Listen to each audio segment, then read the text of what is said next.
C'est un plaisir pour moi de vous retrouver pour ce nouveau numéro du Journal des correspondants. Bonjour à toutes et à tous. Aujourd'hui, nous irons au Gabon, au Cameroun et au Burkina Faso. Direction, sans plus tarder, le Cameroun. Mardi soir, les rues du pays étaient en effervescence à cause de la qualification des Lions indomptables au barrage du Mondial Qatar 2022. L'équipe camerounaise est venue à bout de la Côte d'Ivoire dans un match âprement disputé à Yaoundé. Suivez le point de la rencontre avec nos correspondants sur place.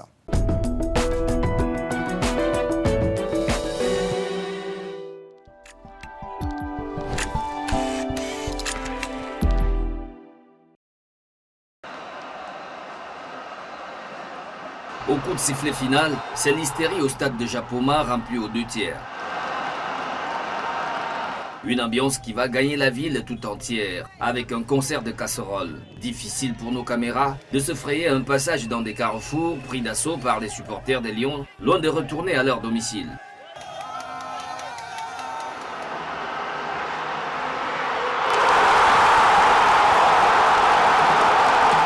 Et pourtant, la Côte d'Ivoire, même menée à la mi-temps, maintenait l'espoir. Le match se joue à 90 minutes.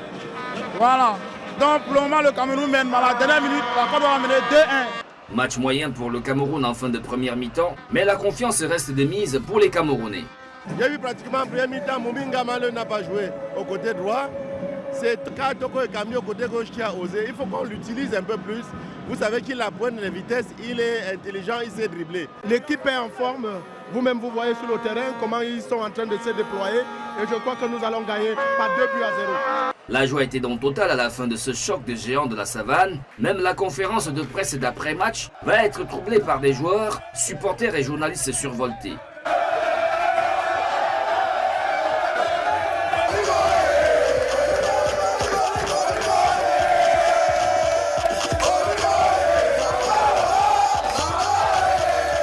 L'espace sera littéralement transformé en salle de spectacle. Pour le coach ivoirien, son adversaire a mérité sa victoire, mais le sélectionneur en a profité pour dire sa déception à la FIFA face aux 54 fédérations nationales de foot du continent africain.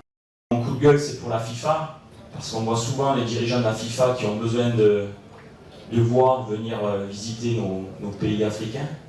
Mais quand vous voyez qu'on a 53 ou 54 fédérations et qu'on a seulement 5 pays qui vont à la Coupe du Monde, c'est un désastre pour nous. On tue le football africain. Tem grande parte dos seus jogadores a jogar na Europa em grandes campeonatos. On était préparé à deux systèmes tactiques que la Côte d'Ivoire pouvait nous présenter. Donc on l'a travaillé, on en a discuté. Et au jour d'aujourd'hui, comme vous avez pu le voir, on a pu pratiquer offensivement le football qui nous plaisait. On a su donner de la profondeur, on a su donner de la largeur. Et c'est ce qui était travaillé, c'est ce qui était préparé. Et on a créé beaucoup de difficultés, principalement dans les 30 premières minutes à la Côte d'Ivoire, grâce à ça. On a bien entamé le match, on a fait 30 grandes premières minutes. Après, on a dû s'adapter parce qu'ils ont eu un changement tactique qui nous a un peu dérangé. Mais le plus important, c'est qu'on ait gardé notre cage inviolée et qu'on ait pu gagner ce match. Le Cameroun remporte donc une première bataille, mais le chemin vers le Qatar est encore long et passe nécessairement par les play-offs en mars 2022. Restons dans le registre football et toujours au Cameroun. Vous le savez, le pays accueille en janvier la Coupe d'Afrique des Nations. Les stades sont prêts pour les différentes rencontres de la compétition. Autour de ces différents stades, les commerçants s'activent pour ce grand événement synonyme pour eux d'augmentation de chiffre d'affaires. Reportage Gaël Diakam, Cyril Nguidjoy.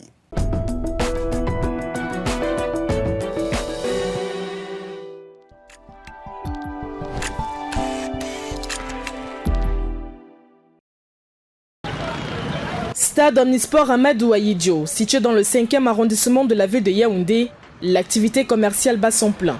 Aux alentours de cet édifice sportif, paré pour accueillir la Coupe d'Afrique des Nations, qu'abritera le Cameroun dès janvier prochain, de nombreux petits métiers voient le jour, sous l'enthousiasme et la détermination des commerçants et vendeurs à la sauvette. De toutes les façons, j'ai confiance en moi, je suis une Bamoise, je m'appelle Cordon Bleu dans le port, je suis sûre de moi. Je vais bien les nourrir. Je vais me débrouiller à avoir un bon capital pour les faire bien manger. Une occasion idoine pour ces derniers de se faire du beurre durant cette grande messe sportive, de quoi dévoiler leur stratégie commerciale. Pendant la CAN, Je vais changer l'activité. Je vais donc vendre la pastèque parce que c'est la saison en janvier. Et elle est aussi conseillée pour les sportifs. On se prépare aussi pour avoir beaucoup de marchandises. On pense que pendant la CAN, il y aura quand même beaucoup de clientèle. Dans les ateliers de couture, l'heure est désormais à la concentration. L'on opte ici pour des tenues à fritude, reflet de la diversité culturelle du pays. Ce qu'elle peut faire, c'est pour coudre les habits, et les chapeaux, les cache-nez. Et les étrangers aiment ça plus. L'engouement, observé de part et d'autre, n'est malheureusement pas le même dans ce supermarché pour qui la CAN ne saurait être avantageux, les entrées étant revues à la baisse. Quand on voit que ça va drainer du monde ici, on peut penser à une opportunité d'affaires. Mais par expérience, en fonction de certains événements sportifs qui ont eu lieu ici à côté de nous, vous savez, quand des étrangers arrivent ici, la plupart du temps, les routes sont barrées. Le train de la CAN est également en marche du côté du stade Olembe, dans le premier arrondissement, situé à quelques encablures de la cuvette de Fandena. Ici, l'ambiance est la même, pas un pas sans apercevoir des boutiques et autres points de vente. La CAN avance à pas de géant, il faut s'organiser et le choix des articles est une priorité. Je me prépare à stocker les maillots, les vêtements et les casquettes en conséquence. Je cherche à avoir de la marchandise en quantité, essayer de stocker pour mieux ravitailler ceux qui iront au stade. Plus que quelques mois seulement et le Cameroun devra abriter la Coupe d'Afrique des Nations Total Énergie 2022. Derrière moi, c'est le stade d'Olembe, l'un des principaux stades qui devront accueillir la Coupe d'Afrique des Nations au Cameroun ici. Et les nombreux joueurs et supporters qui viendront participer à cette grande messe sportive. Côté commerçant donc, c'est une aubaine, une opportunité à saisir pour se faire des chiffres durant ce rendez-vous spécial ici au Cameroun. Les dés sont donc désormais jetés et les petits plats sont mis dans les grands pour une CAN réussie dès janvier prochain. Depuis le stade d'Olembe au Cameroun à Yaoundé, Gaï Jakam, Siring Njoy pour Télé Sud. Au Gabon, l'école doctorale régionale d'Afrique centrale de Franceville vient d'enregistrer une nouvelle soutenance, une thèse en infectiologie qui propose des solutions en vue d'une meilleure prise en charge des personnes atteintes du VIH-Sida et du cancer. On fait le point avec Muriel Ndoyengene et Joël Tatou.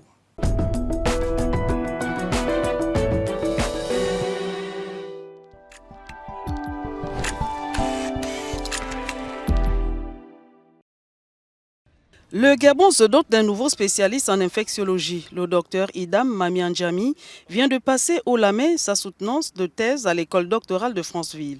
Son travail était axé sur l'herpès virus de type 8, responsable du sarcome de Kaposi, des cancers liés au VIH-Sida et très mal connu. Parce que lorsque je débute cette thèse, mes directeurs de thèse me posent la question, on a les prélèvements, qu'est-ce qu'on peut en faire? Je dis, sachant que nous sommes dans un contexte de VIH-Sida, il serait mieux de regarder les virus qui causent des cancers chez les personnes VIH-Sida. Sachant que dans nos centres de traitement ambulatoire, beaucoup de personnes meurent des pathologies non identifiées. Ce n'est pas parce que, je vais dire, peut-être parce qu'on ne peut peut-être pas les soigner, mais souvent non identifiées, on ne sait pas souvent l'origine. Et donc on s'est intéressé sur l'herpès virus de type 8 qui avait déjà été étudié par beaucoup de groupes dans les régions du Cameroun, du Kenya, de l'Ouganda, mais aussi en Afrique du Sud. Et grâce à une étude plus approfondie menée sous l'œil vigilant d'une équipe d'experts nationaux et internationaux, notamment l'unité de virus oncogène de l'Institut Pasteur de Paris, le docteur Idam s'en sort avec une mention très honorable, une meilleure connaissance du virus et des propositions concrètes au gouvernement sur la question.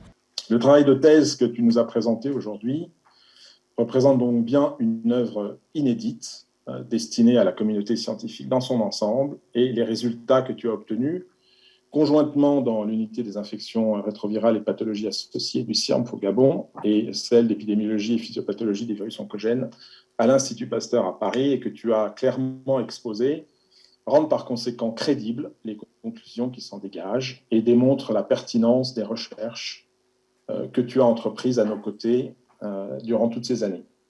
Aussi, cette thèse met en évidence les missions phares du Centre interdisciplinaire de recherche médicale de Franceville, basé sur la recherche, la formation et l'appui à la santé de haut niveau, fruit d'une volonté politique des autorités du Gabon de faire de ce centre un pôle d'excellence en matière de recherche scientifique, de quoi réjouir les responsables du CIRM. Nécessairement, un centre de recherche de ce niveau forme.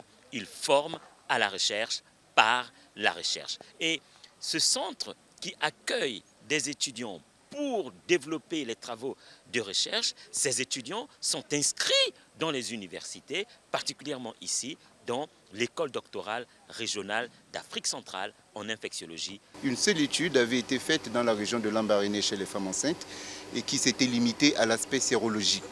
Maintenant, avec le travail du docteur Idam Mamiman Djami, nous sommes allés un peu plus loin pour présenter tous les génotypes qui circulent au niveau du pays. Donc c'est ce qui est très très intéressant. Et là, nous mettons entre les mains de nos gouvernants des données qui sont très très intéressantes et qui pourront participer au travail de surveillance et de lutte contre cette maladie qui, en co-infection avec le VIH, vient compliquer la situation sanitaire des personnes vivant avec le VIH chez nous. Voilà qui vient conforter la notoriété de l'école doctorale régionale de Franceville, une plus-value qui lui ouvre les portes de nouvelles techniques de diagnostic sérologique sur cette pathologie qu'est le sarcome de Kaposi. Au Burkina Faso, le Grand Prix africain du journalisme d'investigation Sebgo d'Or a été décerné le week-end dernier à Gaston Sawadogo pour son investigation sur la détention provisoire abusive. Il a reçu son trophée à l'apothéose de la 9e édition du Festival international de la liberté d'expression et de la presse à Ouagadougou. Les détails avec notre correspondant Edema Ebla.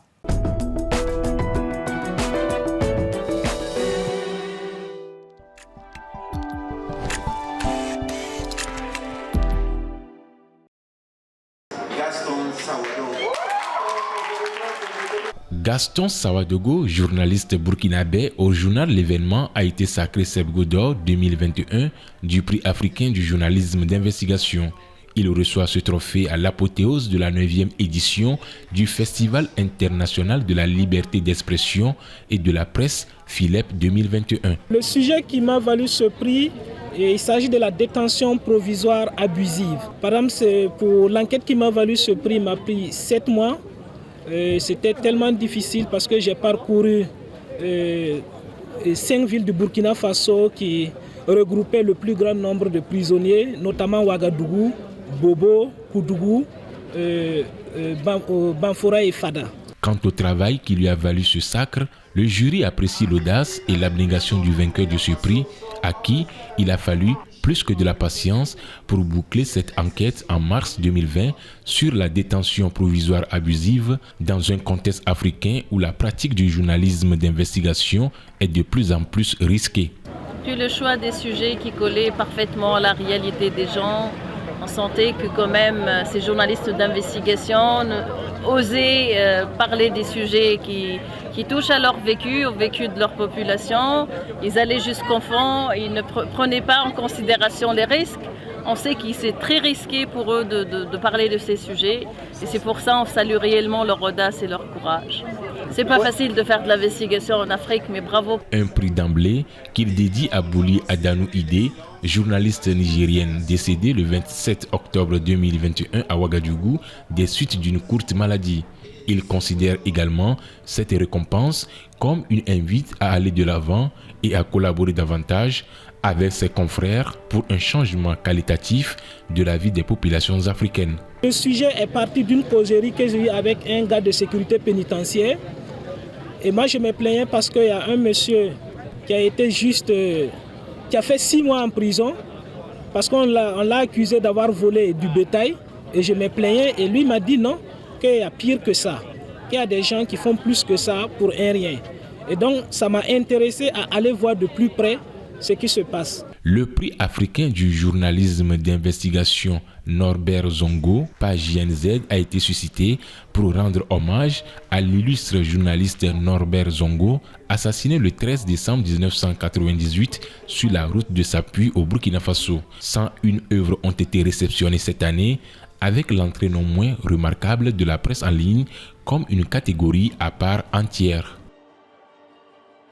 Terminus, tout le monde descend, vous l'avez certainement compris, c'est la fin de cette émission que j'ai eu encore une fois le plaisir de vous présenter. Merci de l'avoir suivi, continuez à vous informer en regardant Télé Sud. Au revoir.